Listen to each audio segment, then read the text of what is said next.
Hey everyone, Adam here. Before today's show, I ask you all please to go over to my Instagram and give me a follow at Behind the Life Podcast.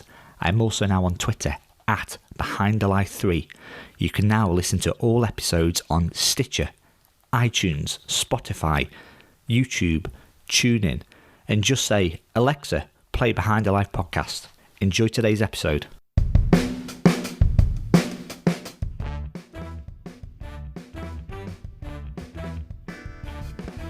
Hi everyone, welcome to another episode of Behind the Life. A different show today. Rather than going behind the life of a particular person, I'm going behind the life of Stoke City supporters. I'm delighted to have a panel of guests on today's show. Angela Smith, chair of the Stoke City Supporters Council. Angela used to be a former professional squash player, and not just the best squash player from Bucknell in Stoke, but one of the world's best squash players between 1979 to 1990, winning a world championship in both 1979 and 1981.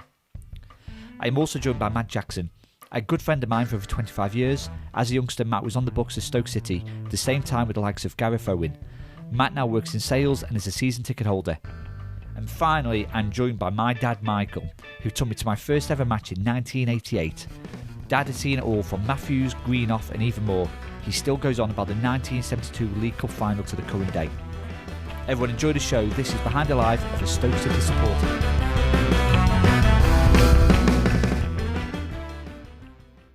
So, hi guests. Thank you so much for coming on to the show. I want to kick off with yourself, Angela. Obviously, you were a professional squash player, whole before the world of social media took over. How true is it that you were the first female squash player to turn professional, and how did that happen? It's 100% true, but I just qualify that. I was the first player to turn professional with a view of making money out of playing rather than coaching. So there were professional coaches before, but there weren't professional players playing for money. Why it happened? I won the Welsh Open at Cardiff. I won 50 quid. It was a lot then. Yeah. But it was a voucher.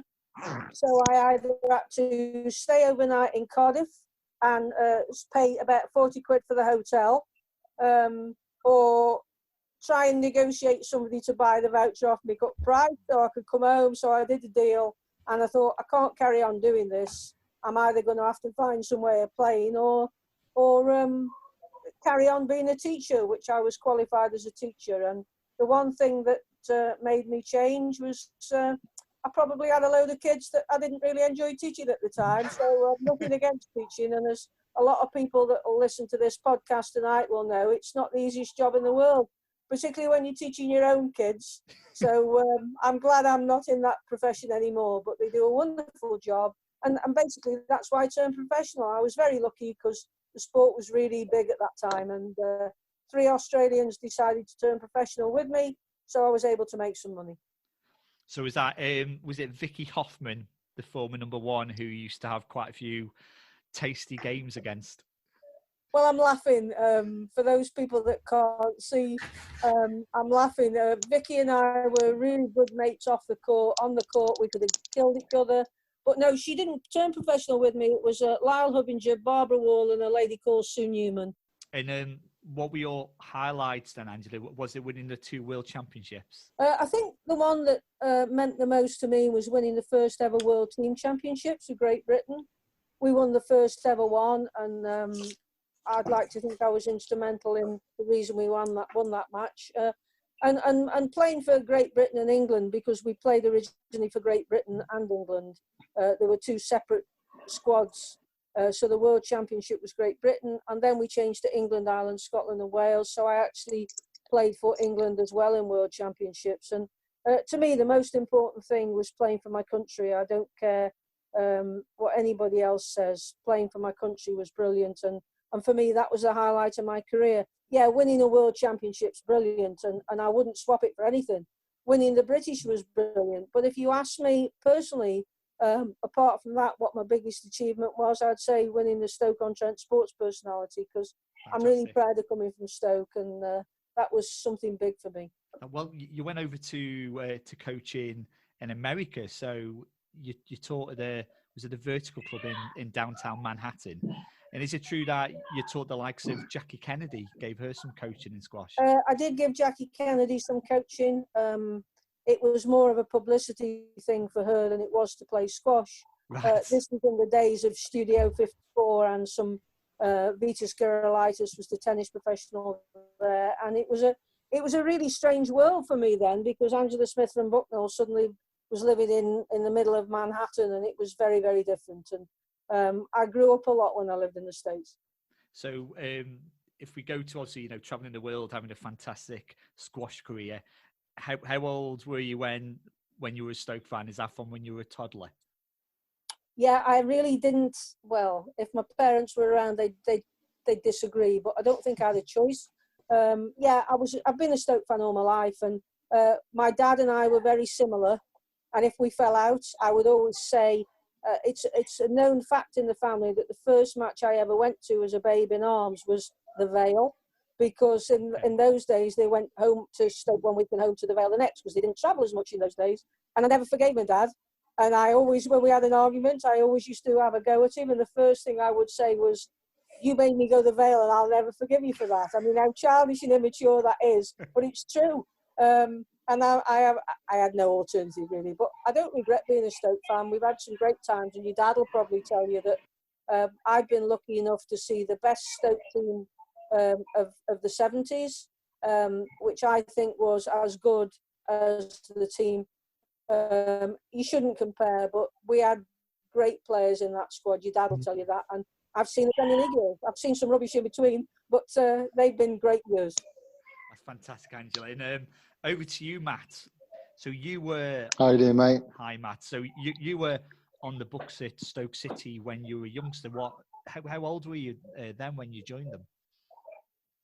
Well, you should know. You were probably roughing me up to prepare for it in the park, mate. I probably did, didn't I? I think it was about... I was a bit of a late bloomer, so I think it was around 12, 13. I was there for about 3 or 4 years, so right before YTS I got released. Funny story how it came about, really. You mentioned Gareth Owen earlier. My mum and dad lived opposite Gareth's mum and dad, and I was playing for the local village side, Team Rangers, which another player who was already gone to Stoke was there, Danny Alcock, the goalkeeper. Yeah. And he's actually there. I think he's still a coach there now at the moment. So Gaz's dad, Dave, he got me a trial up at Stoke with Ian Cranston. And I got taken on, and I was there for about 3 or 4 years. So. And how did you find it? Good times. Was there a lot of pressure there? It was obviously being a supporter as well, it was a bit surreal at first. So, but it was during the time of the Icelandic period when they were in charge. So there was a lot of players coming and going. You see players coming in with a suitcase just for a game. So I was centre half. So I remember one season I must have played with a different partner every game. He was just coming in and being shipped off. Because he didn't make the cut. So. But it was enjoyable times. Played with actually my age group. No one actually made it. Danny Alcott did make a couple of appearances, but it was the year above Gaz's year that there was a few players that came through. So Carl Henry was in that side. Okay. Chris Commons was in that side, and obviously Gaz, who went on to bigger and better things away from Stoke as well. So when was your first Stoke match then, Matt? Was that your dad? So I'm 36. So my time first games with the Macquarie era. So down at the old Victoria Ground, standing in the booth, and that was my first memory. So, Dad, over to you. So you have been a Stoke fan long before mobile phones, before the internet, before colour television. How did you become a Stoke fan, Dad? I've never really asked you that one. And what was your first match? Well, I was itching to go to Stoke, and my dad took me to a game against Brighton in 1959, which ended in the most boring 0-0 game you could imagine. And we sat in the wooden seats of the booth and stand. I don't know if Angela can remember sitting up there. It was since then, of course, in the end, but this was something different. It wasn't inspiring at all, and So much so that there was then a 3-year interval before a certain date in 1962, which Angela, or was it 61, Angela will remember, when a certain gentleman came home from 8,000 at the prelim game to 35,000 turned up against Huddersfield, and Stan just ran the legs off that fullback. He really did. It was just an amazing day, and ever since then, well, unfortunately came back too late for us to do much that season, although I think we finished well above the relegation places, but it was 62-63, of course, which was a promotion year, and he got us back into the first division as such. And ever since then, I've been Stoke City, red and white through forever. It seems a long time, but, you know, we've seen some players, we've seen some teams down there. That's great. Thanks, Dad. So the first area I want to cover this evening is this season. You know, we started with Nathan Jones, eight points he collected in the first 14 matches. You know, his reign came to an end with a 15% win ratio, 6 victories, 38 matches. Only 2 other, this is full-time permanent Stoke managers, have suffered worse. The short stint of Paul Lambert and also the short stint of Chris Kamara. A question to you, Angela, is that I know you would have met Nathan Jones many times. Looking back now, was this the worst appointment the board have made for many years? I think it goes down as a candidate for that. I mean, I actually like the bloke. The problem was he talked a really good game, but we didn't deliver. And you just look now at the difference since Mr. O'Neill's come in, and it's quite clear that they haven't got a clue what they're doing under him. So it's yeah, I think it probably would rank as one of, if not the worst appointment. But why would you say he was so successful at Luton Town, though? I've asked myself that quite a few times, because he's clearly knows what he's doing. But I think maybe the pressure was too much, and maybe dealing with a different type of player, because there's no doubt that the players expected different than they got. And I think one of the problems was he probably expected them to adapt to a system that clearly we didn't have the players for. I think that was the biggest problem. He said he'd bring in young, athletic, hungry players, and we ended up with one Stephen Ward as one of those young, hungry, athletic players. And whilst there's nothing against him, he wasn't really young. And then to try and convert James McLean, who I think's played really well for Stoke, maybe he believed what he was trying to achieve, but the players certainly didn't. No. And would you say towards the end, you know, I hate using the term that, you know, a lot of the squad down tools? I think they were very, very unhappy. And I think sometimes you can mistake downing tools for not understanding the plan. But I would think it was fair to say that some of them perhaps didn't give, they wouldn't have busted up for him and I think it was a very unhappy ship at the end. And I was amazed. He had death by 1,000 cuts, did Nathan Jones. We all thought he'd be gone before he went. And I think there was, well, I won't even say which match it was. We all know which it was. Yeah. When we never thought we'd see him again. In fact, he came and said goodbye to some of us. He'd already supposedly said goodbye to the players. And then he rocks up for the next press conference, and we're all sitting scratching our heads. But that was probably because we thought we had a new manager in place. And then at the 11th hour, for whatever reason, the manager didn't join us. And I think that was perhaps the biggest Stoke luck we had, because we've got a really good manager now. I think we'll take the club on to bigger and better things. But just a note of caution of what I've said. I thought we'd get promoted with Nathan Jones, so it shows what I know. Yeah, I was watching one of your videos back earlier on an interview with Matt Sandos at Birmingham City away, when you thought, okay, you said, well, we won't get promoted, but we'll definitely be in the playoffs. That's and right. we just dropped like a stone. That's all I am. And one over to you, Matt, about Nathan Jones. So even though, as I said before, he's our third worst ever Stoke City manager. Well, he was our first worst ever Stoke City manager.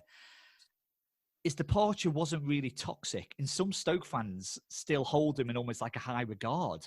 You know, why would you say that is? Yeah, similar to what Angela said. He's a likable. He's a lovely guy, isn't he? He's a likable guy. You did want him to do well, but he had so many chances say I stuck by him as long as I could, but in the end, it was one too many defeats. And a guy sitting by me saying he makes you believe in something that's not there. He's just like a used car salesman. We kept him in too long. In the end, where you say 5 games. I mean, he did win the last couple of them games, but just think if we were 3, 4, 5 points better off than we are now, we'd be sitting comfortable already with how O'Neill started. Dad, one over to you. So looking back before the Nathan Jones era, do you think we should have kept Gary Rowett, and would he have delivered us more success? Well, it's what if. Could it have happened? Would you have bet either way? He's shown that he can motivate players for the success he's had. Millwall, is he there now? Yeah. I think he's a manager at Millwall now.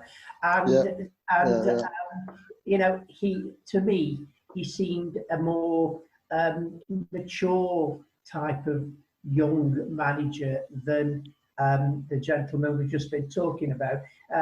The guy came from Luton, highly recommended as a young, exciting manager. Unfortunately, it just didn't work for me. I mean, he was putting, as we've said, square pegs in round holes.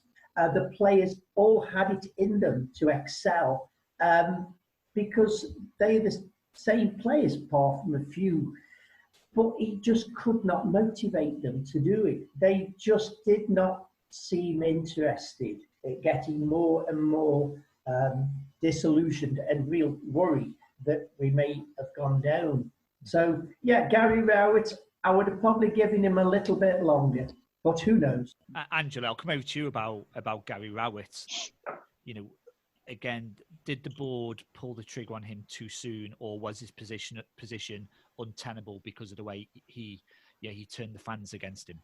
There's a part of me that thinks Gary Rowett wanted to leave Stoke because you don't disrespect players in public that you know the fans like if you want to stay. You talked about money. Gary Rowett spent £60 million of Stoke City's money. And some of the players he bought, I don't think actually did a great deal for the football club. I'm not going to name them. We all have our own thoughts on who they are. There's a couple that still, to this day, I do not know what we paid for. So I think there was some money wasted. I think he didn't realise, and I don't think many people do realise, what a difficult job managing Stoke City is, because the expectations of the fans, rightly or wrongly, are that we should be boxing much more in a different league than we are. We think that we should be better than we are, and you're only as good as your last few results. But our fans' expectations are very high, and I always say it, and I don't think we're different than many other places, but in this area, people work really hard for their cash, and they expect people to put in as much effort as they do at work. And some people go without holidays to support our football club, and go without other things too to follow Stoke all around the country. Now that's their choice, but we're quite hard as fans, and if things don't go our way, we react quite badly, and that's why I'm so happy that whilst the Coates family have not always done things right, they've been very loyal to their managers. And if there is anything that I think that they've probably learnt, is that you can be too loyal for too long. You can go back to Mark Hughes. We should have got rid of Mark Hughes a little earlier. Nathan Jones, well, he had to go. So I would have got. How can I put this? Gary Rowett was not my choice as a manager. Angela, we'll go to the appointment of Michael O'Neill back in November. We began with a thumping of Barnsley. He's got a 43% win ratio to date. Again, we touched on Nathan Jones before. Why do you think he's been so successful? And he has been successful, moving us out, from rock bottom with the same squad that Nathan Jones did. I think he's simplified things. I think he's played players in the position that he feels that they're most comfortable with. They know exactly what he wants them to do. And people are comfortable. Plus the fact that he had a better track record in terms of management, I think, than Nathan Jones. He's managed at an international level. He's got a certain gravitas about him. And I think he had an instant respect as soon as he walked into the football club. And his backroom staff also have a similar amount of respect from the players. And if you respect somebody and he tells you what he wants straight away, and I understand that he doesn't suffer fools gladly. And if you don't perform for him, then you ain't going to be in the team.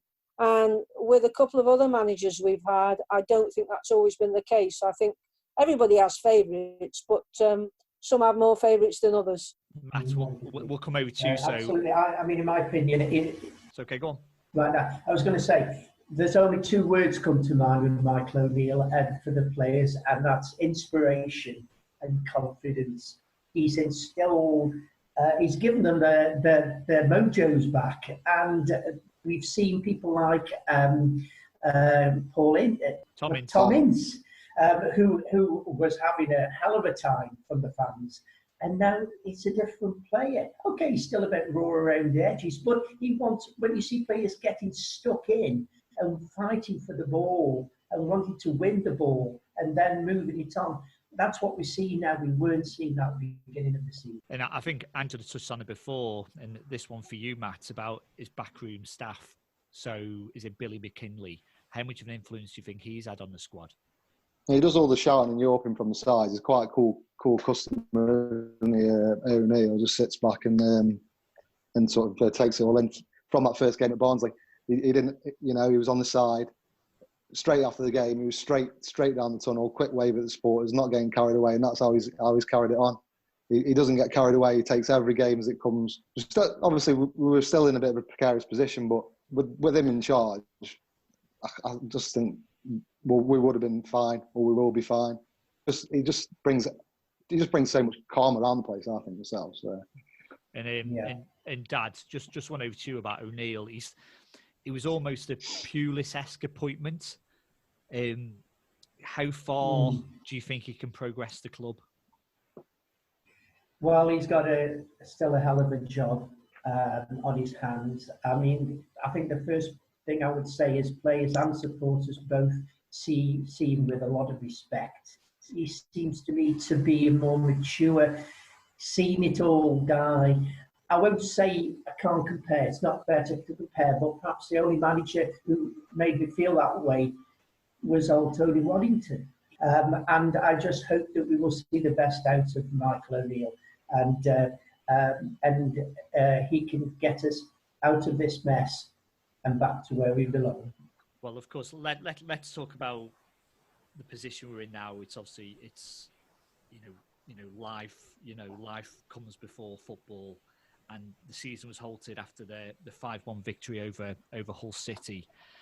Angela, there's every day in the news, there's different potential outcomes of what might happen with the season. What are your thoughts on what should happen? On what should happen, I would love the season to end because I think Stoke would be higher up the table. In reality, I don't think the season, and I've said this for 2 or 3 weeks, I don't see the season ending. Okay. I can't see an end to the season at all.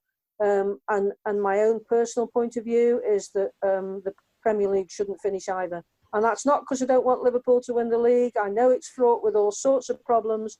But I just think when you've got people dying to the extent that they are and talk about social distancing, how on earth you can expect 22 grown men with families and lives ahead of them to play a contact sport and then go home to their families, I just think it's nonsensical. Yeah. Agreed. It's gone too far now. Yeah, I'd agree as well. I mean, Adam, not to give away the location of where you're speaking from, but your mayor only said today, Mr. Anderson, that he could not see his team playing in the Premier League home games because there will be hundreds of cars outside the stadium. Fans would still turn up. to try and live the atmosphere, even though they couldn't see the game. Just to let you know, Mr. Anderson, Joe Anderson, is an Everton fan as well. For really, just wanted to let you know.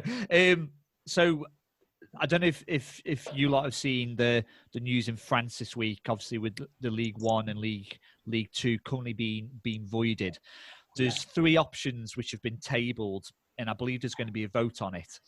It's either finish the season now, the positions stand. It's going to be go back to after the first round of games finished. So after you played each other once, we will take the league table then, or they're just going to void the season and they're going to start over again. Matt, what do you think that would happen? Because obviously, if that scenario came here, and they did that, the option whereby once we played each team once, we would go down to League One. What do you think the best outcome is?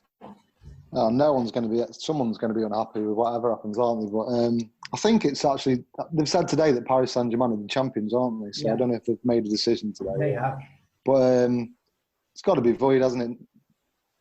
Yeah, you're going to get people at the top, West Brom, Leeds, that are going to kick up a stink, but it's the only outcome it can be, isn't it? So no matter who says what or listens to this podcast will understand or think that Stoke fans are going to be biased towards saying no to that second option of, what was it, as you said, looking at the points table after a team's played each other twice, because we would be bottom of the league on 18 points. And to me, that's just so absolutely ridiculous.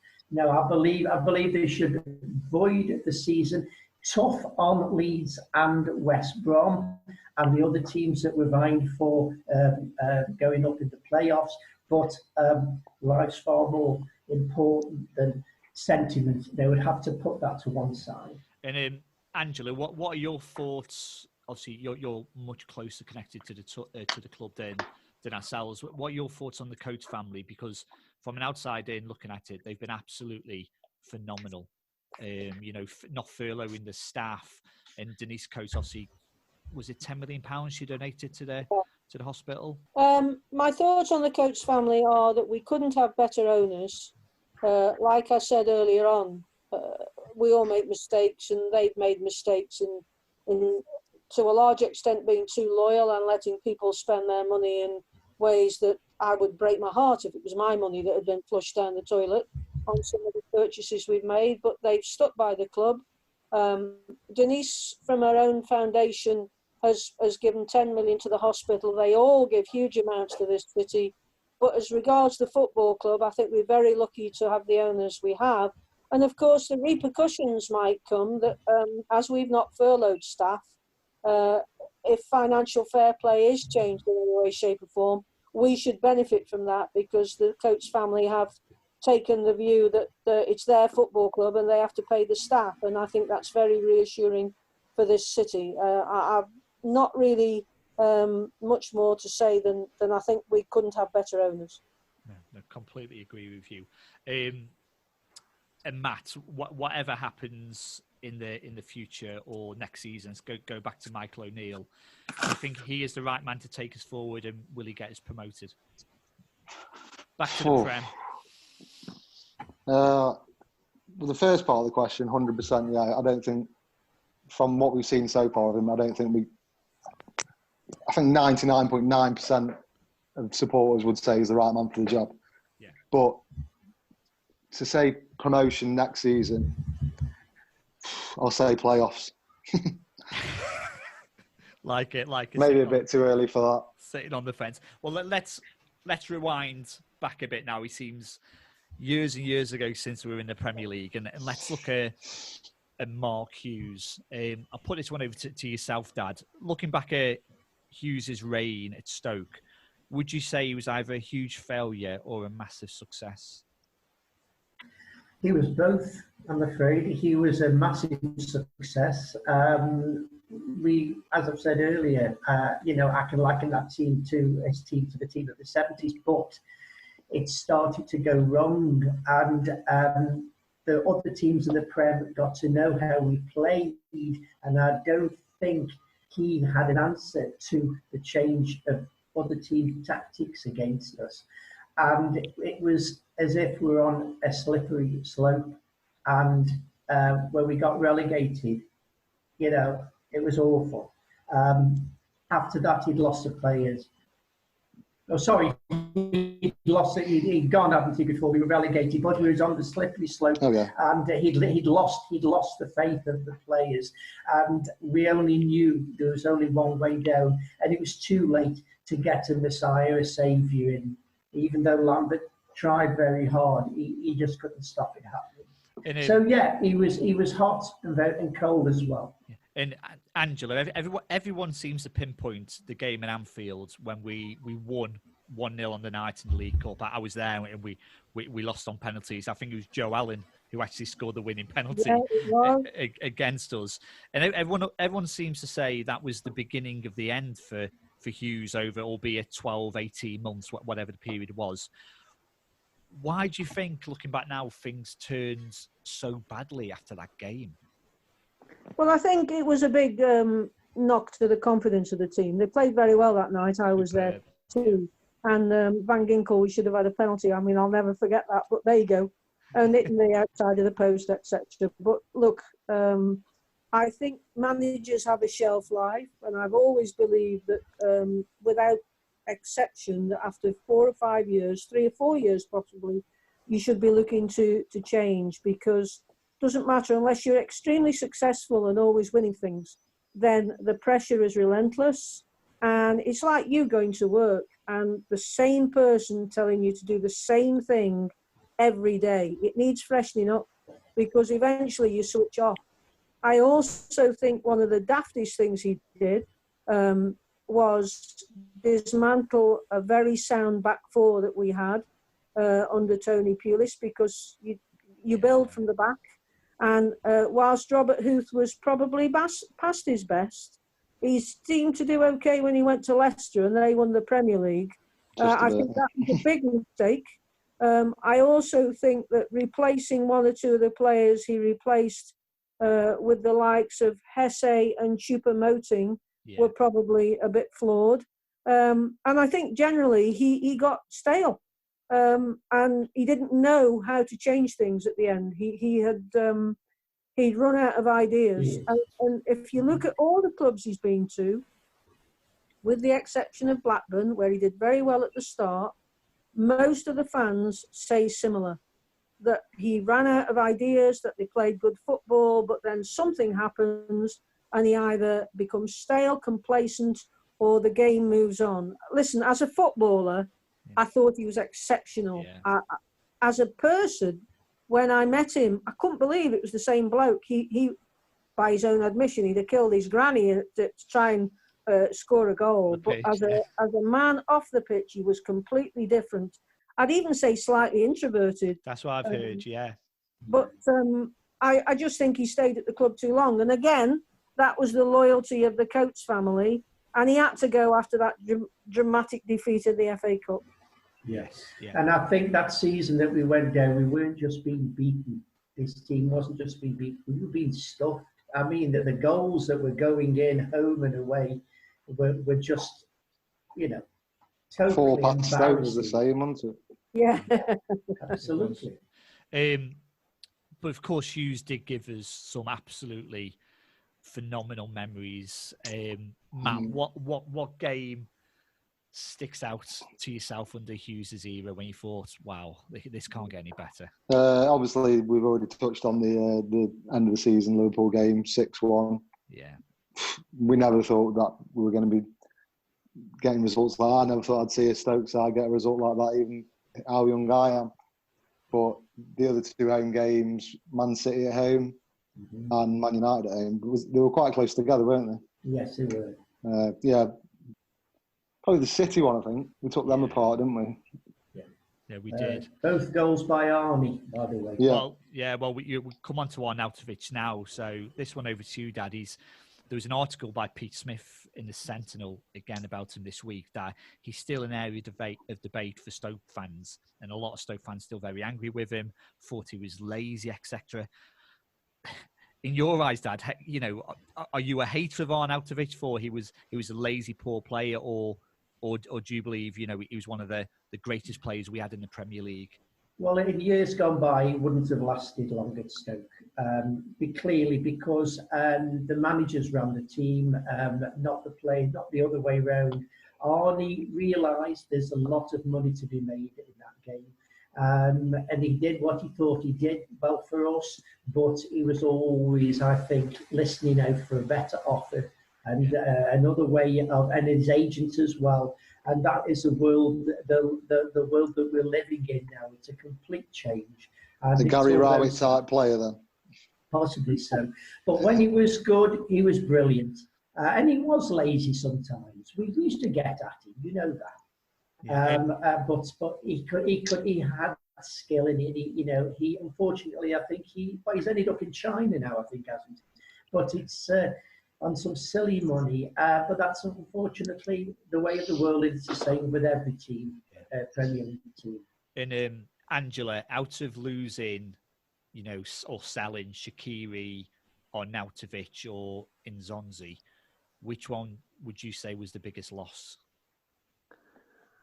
Wow, that's a great question. In terms of not being able to, or not having replaced Nzonzi, because we've never replaced Nzonzi.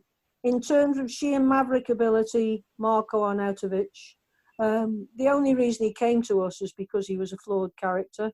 Yeah. And that will never change. I agree with what your dad said, that greed plays a large part in Arnie's life, and he's not the only footballer that greed plays a large part in his life. He's playing for SIPG in Shanghai at the moment, and I know quite a few Chinese supporters of SIPG, and they would put him on a plane back. Indeed, if he could get into China at the moment, because he's in Dubai. But they would send him back to Britain straight away, because he had 6 really good games, and then of course he's gone into his can't be bothered mode. I nearly said something else. No, we can swear. It's okay. And Angela, we'll go back to Tony Pulis. I touched on the article that's in the Evening Sentinel this week. So, and then regarding Tony Pulis, still a large proportion of Stoke fans show negativity towards him. In your eyes, how good a manager was he? What are your feelings towards him as when he was manager at Stoke? Well, a lot of people will already know my thoughts on Tony Pulis. I thought a lot of his football was dull and boring, but he wasn't brought to the football club to have us play wonderful, expensive football. He was football club to try and as well as he could, and he got us into the Premier League. And without Tony Pulis, we wouldn't have got into the Premier League. He motivated players. Players found it very difficult at times, particularly the defence, to live with his rigid setup. But it worked, and some of our finest moments as a football club came under Tony. We got to the Premier League. We managed to have 10 tremendous years. I will never forget playing Man City with 10 men and the roar that went around the ground when there was about 15 to 20 minutes left. Something I've never experienced before. Don't think I'll ever experience again. And then you've got the semi-final of the FA Cup against Bolton. Here I am saying, what a rigid way we played. And I mean, every shot we had flew into the net, virtually. I was going to go on about that Bolton game next. I watched it back at the weekend, and we absolutely destroyed them with expansive attacking football. Dad, would you say under Pulis, again, the way people look back, we were not always just that up and under team, were we? We did play football.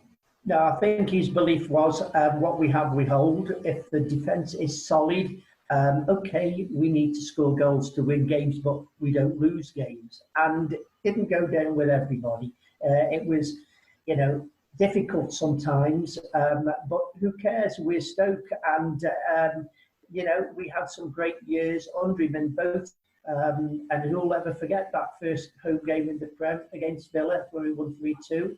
Sidibe's header in the last minute from the old Dilap throw-in.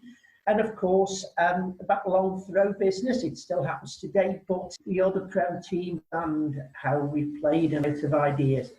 I like the man, but he'd had his day. Dad, you touched on it before. You must be psychic. Let's look at our best matches ever that we've ever seen under Stoke City. Angela, I've got to come to you first. What match could you just replay time and time again as the best match you've ever seen Stoke City play in? Wow. Well, I don't actually have one, but if you're going for one, the obvious one for me is winning the League Cup, because it's the biggest thing we've ever won. It's fact, arguably, a lot of people say it's the only thing we've ever won. But in those days, apart from the Autoglass 2 times and the Isle of Man Trophy, and I could reel off a few more, but in those days, the League Cup was a much bigger competition than it is now. And your dad will tell you that nobody outside of Stoke thought we had a chance of winning that, because everybody thought Chelsea would win it. And I remember it's my only ever time of being involved in a bit of violence at the football stadium. The guys in front of us were Chelsea fans, and when they equalised, the young lad, I always pick my battles, he was about the same age as me, he stood up on the seat and started shouting, and I just pushed him off the seat.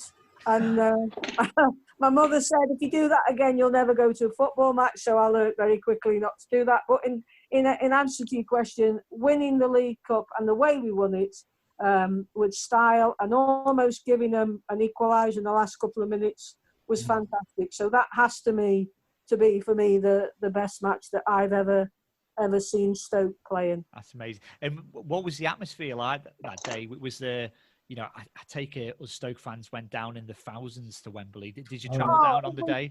It was unbelievable. Yeah, I went down on the day. I also walked to the town hall the next day when we brought the trophy back, and I've never seen as many people in my life from that day to this.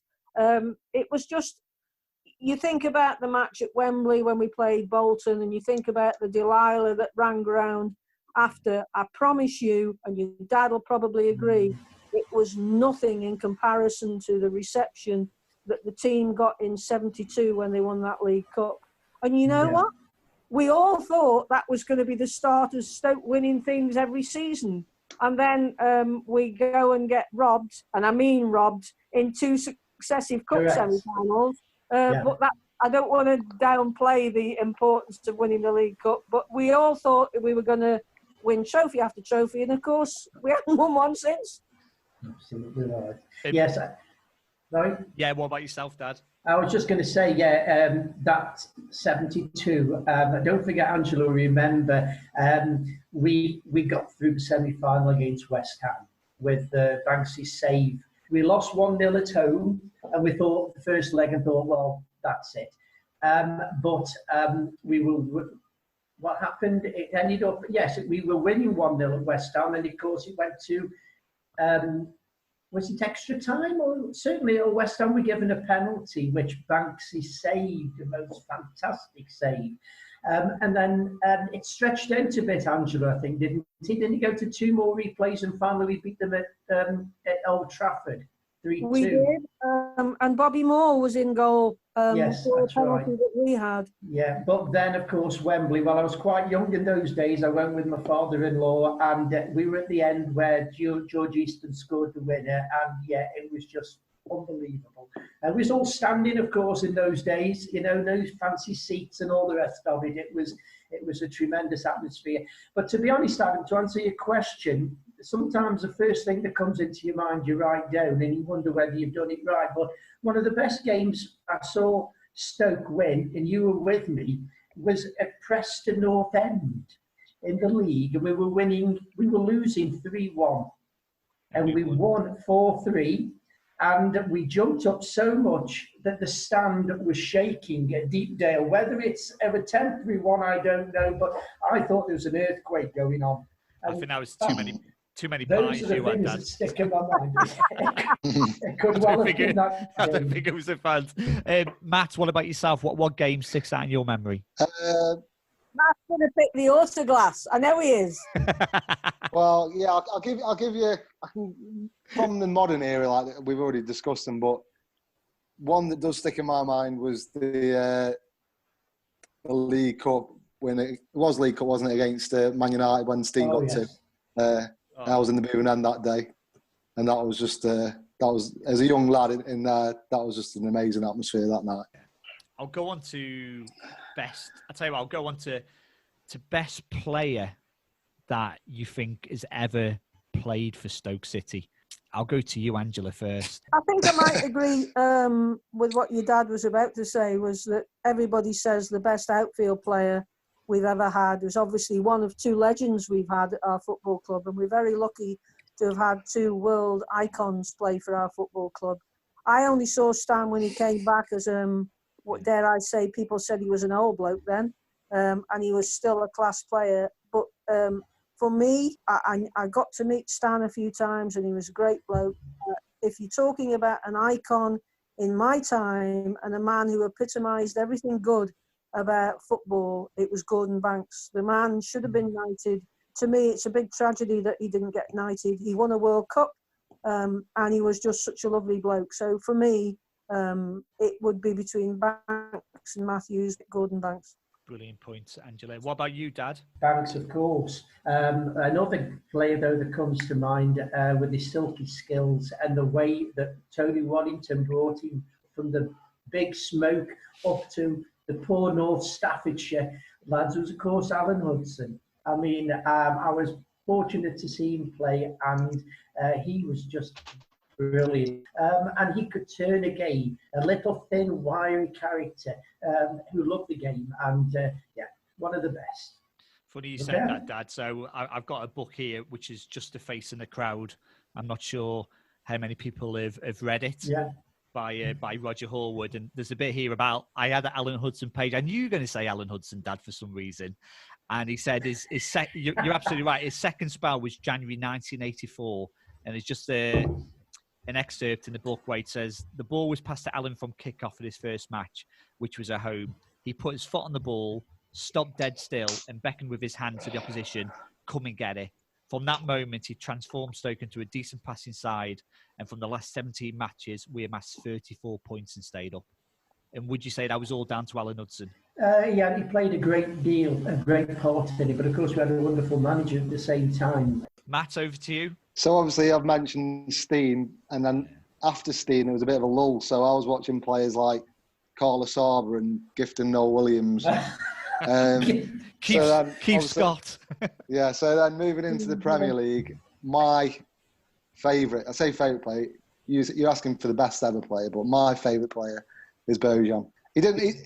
When he went the first stint before he had his injury, we saw the best of him at Stoke then. When he came back, he didn't quite get back to them heights, but in them half a dozen games then, he's by far my favourite player I've ever seen play for Stoke. So. No, that's a great call. And one other, well, I've got a few more questions left actually. What team stands out the most to yourselves? And I'll throw this one to you first, Angela, as the best team you've ever seen against Stoke City. Against us? Against, yeah. So for myself personally, it was when Brendan Rodgers brought Liverpool to the Brit at the time, and we lost 5-3 at home. And that was the Suarez, Sturridge, Sterling era. I don't know if you remember that game. Yeah, I would have said that personally. That was a fantastic. They were cutting edge. They did everything way better than us, and I would have picked that. So I would agree with you on that. It was one of those days, wasn't it? We could have scored 6. You knew they would have scored 7. They were absolutely phenomenal. Yeah. Dad, what about yourself? Well, there's been quite a lot of teams that have come to Stoke and been fantastic, and we've been beaten, but. There was one team that we couldn't touch, and it still gives me nightmares now. And I don't know if Angela knows this team. It's called Blythe Spartan. I threw myself in the river after that particular game. Non-league, FA Cup. I think it was 3rd or 4th round, and we lost. On the goal line. Yeah, I'm not surprised. What's his name? Who plays for Spurs? From the TV reporter was playing for us. Come on, what's his name? Garth Crooks. Garth Crooks was playing for us. That guy. We were pretty bad, but Blythe Spartans were inspired. They knew the win was going to be there, non-league team, and that was a very bad night. So there you are. And what was your lowest point, lowest moment being a Stoke fan over all those years? I'll throw that one to you, Matt, first. Well, it was always a bit low at the start, wasn't it? But we in the Premier League here, we just seemed to keep getting battered by Spurs, didn't we, every game? It was like every time we played Spurs for about 4 or 5 games, we were knocking about 4 or 5 or 6 past us. That was a bit depressing at the time. Yeah. And I think, going back to your previous question, I think coming out of the game after watching them 3 tear us apart, I think that we took a couple of good beatings off them, haven't we, in the Premier League? Yeah, we have. What about you, Angela? What has been your lowest moment being a Stoke fan?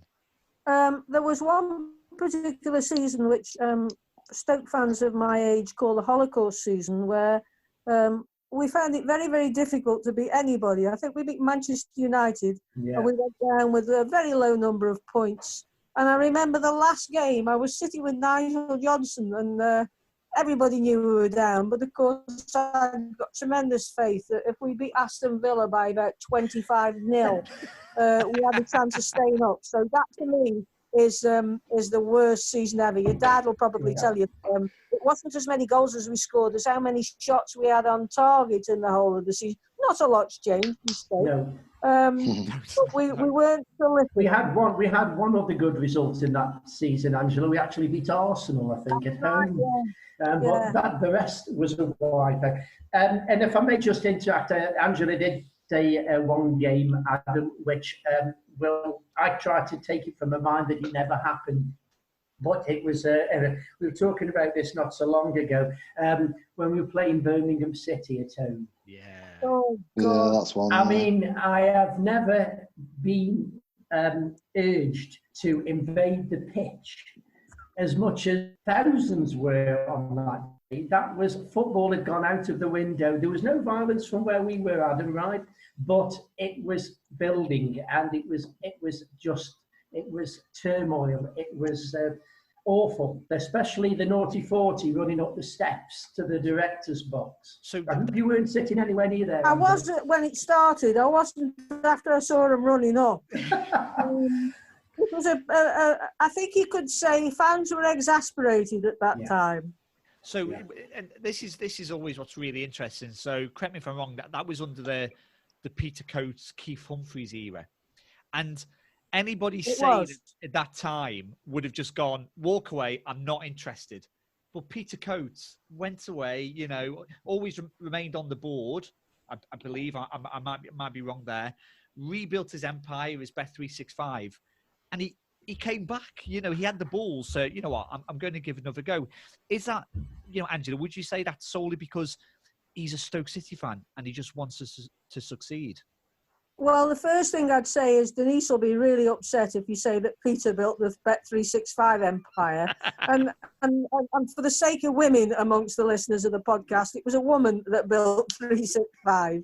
But no, being serious, I think Peter's family, of course, Denise being one of them, they didn't want him to come back because what a lot of supporters don't know, well, they will if they listen to this, is that Peter's grandchildren took immeasurable amounts of stick at school from kids. They were abused, bullied, everything. And I'm led to believe that Denise doesn't really have much time for football because of that. And most of the family felt that Peter was mad to want to get the club back. I think if Peter or somebody like Peter hadn't have taken the club over when the Icelandic board realised that they weren't going to make money out of the football club, then we'd have been down amongst the dead men in the second division because the club was going nowhere. There was no money being put in. And without Peter and the family's money coming back into the football club, along with the like of Phil Rawlins, then I'm afraid that Stoke City would never have had the 10 years as they did. So, yeah, I think he was completely mad. I'm not sure. There must be days when he sits and wonders why he bothered, but there'll be a lot of satisfaction because he, along with the staff he brought into the club, got us into the Premier League where a lot of people never thought we'd go. And I think some fans of your age would probably never have dreamed you'd have seen Stoke on Match of the Day playing for 10 years in the Premier League. Yeah, no, absolutely. Yeah. I asked you three before the show to come up with your greatest ever Stoke City five-a-side team, and also the reasons why you've got them in there. So Matt, I'll come to you first. Who did you choose as your five best with a little smile on your face? Go on. Well, again, I keep relating back to the Premier League because it's obviously been the last 10 years. And before that, the players that we have now are obviously of a better standard. So I've gone for the Premier League era for all my five picks. So in goal, I've got Osmir Begovic. Yeah. I still think he's safer hands than Butland. Present, obviously, Butland's gone on to make some England appearances and that, and Begovic has probably took the wrong choices with his career, maybe. But I still think at his pomp when he was at Stoke, he was a better goalkeeper than Butland. So I've gone for Begovic as number one. I've gone for one defender covering all the ground. He probably isn't a great far side player, to be fair, but obviously Ryan Shawcross. Yeah. He was there before we even got promoted, and he's still here now. And I think he's probably still got some life in him yet come next season. Yeah. I just hope he can bring on the other young lad we've got. I can see a bit of Ryan in Nathan Collins as well. Yeah. I think another one that's got a fantastic future with us. So just got to get him signed up and obviously get Shawcross playing alongside him and see how we go from there. Talked about this guy as well, just in front of Shawcross and Zonzi. Angela said we never really replaced him. And I think probably supporters probably saw how much we missed him when he did go. He just kept it ticking, never give the ball away. Sometimes you could see fans moan at him, but I think it was just his coolness and just the way typical French play, just never looked in trouble on the ball, always available to receive a pass, never give the ball away. So that only leaves me with two picks. So I mentioned this guy again as well, but he was a slash with someone else. So I've got Bojan in front of Nzonzi, but it could have been Steen. But I've gone for Bojan, and then up front, we can all guess who I'm going to put up front is the number 10, Ricardo Fuller. Yeah. So there's my five. What a player. What a player. Did anybody read the story again? I think it was in the Evening Sentinel last week about Ricardo Fuller, the game away at Wolverhampton Wanderers, when he was due back in on the Monday from an alleged Jamaican game, and he rolled up on the morning of the game on the Saturday morning like nothing had happened, and he went to Tony Pulis, "Hey Tony, are you okay?" And so he got on the team coach to Wolverhampton, and Tony's number two, it was Tony Pulis, wasn't he? Yeah, his number two at the time said, "Look, you know, he's at least got to be fit enough to make the bench." And the rest is history. That goal he scored was absolutely phenomenal. They were next door neighbours as well, weren't they? Is that right? They lived across the road from each other. Across the road from each other, yeah. So I bet he has a beady eye on him. Well, that's why. I'll just tell you a quick story about that. It was Tony that persuaded Ricardo to go to that part of the world and said what a lovely area it was. And Ricardo had no idea that Tony lived across the road. It was a good bit of planning that. And I'll tell you something else. Ricardo used to, this is a true story, he used to colour photocopy loads of pictures of himself, autograph them all, and put them on the step outside the house because his family were getting fed up of people knocking on the door all the time asking for autographs. So he used to do that quite often. He's a good player, he was still playing for Nantwich, wasn't he? He still is. Yeah. Yeah, it was Nantwich Town. Angela, over to you. What was your best five? Well, I've gone with Gordon Banks in goal because I think he's the best goalkeeper that I have ever seen, and I think it would take some beating. A player I never saw play, who my mum and dad said was the best centre-half ever, and if he hadn't have gone to Bogota for a season. Billy Wright would never have played for England, and that was Neil Franklin. I understand that he was an outstanding centre-half. And having seen little clips of him on the film, he was very cool and very measured. I put Stan Matthews in because I just think he'd win the matches on his own. He'd just drop his shoulder and he'd get past everybody. Alan Hudson alongside Matthews, and up front, my all-time favourite Stoke City player ever, who has the finest volley of a football I have ever seen, one Mr. Jimmy Greenough. Dad, over So to you. Franklin, Matthews, Hudson, Greenough. That's a good team. Dad, over to you. Any money, you've got Jimmy Greenough as well. Well, I was going to question your question, Adam. Were we talking about players or anyone associated with the club playing in a five-a-side game? No, players. Who Players, played for Stoke definitely City. players. Yes. Okay, Why have you put yourself up front? That's a shame, that is. Okay, I'll have to just change it slightly then. I agree. In goal, okay, we'll give you another name. And he was brilliant. I knew him when I was a lad, and that was Jimmy O'Neill. Great goalkeeper. Northern Ireland guy as well. And, he was solid. He just would not let anything past him if possible. In the five-a-side team as well, in defence, Shawcross, without a doubt. And to accompany him, there were so many. Jackie Marsh and Mike Pedgick. I know they're back in the 70s, but they were two solid defenders there. And up front, a goal scorer, someone who knew, apart from one game when we seemed to lose, I think 9 or was it 8-1 at home against Liverpool. We missed the sitter in the first minute. Do you remember his name, Adam? No, go on. Peter Thorne. Yeah. Peter Thorne is the fourth player. And finally, one player that Angela might remember, but if I was certainly playing in the five-a-side team, I'd want this guy standing next to me because he'd look after me. His name was Eddie Clamp. He was a guy who Stan relied upon. He was Stan's guardian. He missed it very quickly. If you had Pedgick, Marsh and Eddie Clamp in the same team, it would be a two-a-side team. Because they'd be off within 2 seconds. Hard boys. But do you want me to tell you what my original 5 were going to be, non-players, just to throw this in? Go Gone.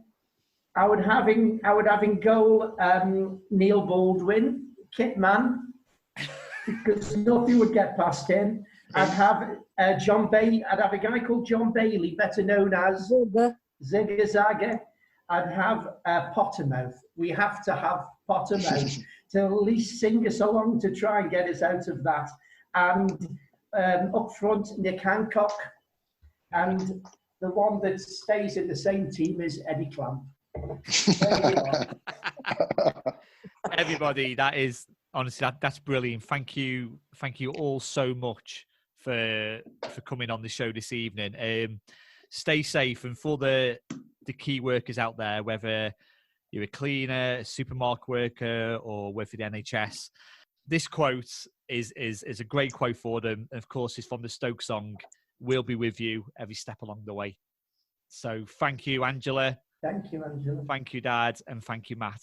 Really appreciate it. It's been a great pleasure. I wish everybody all the best. Hopefully we can all meet up down at the Bet365 sometime in 2021, if not before, and everybody stay safe. Thank you. Nice to meet you. So much. Take care, everybody. See you. Bye.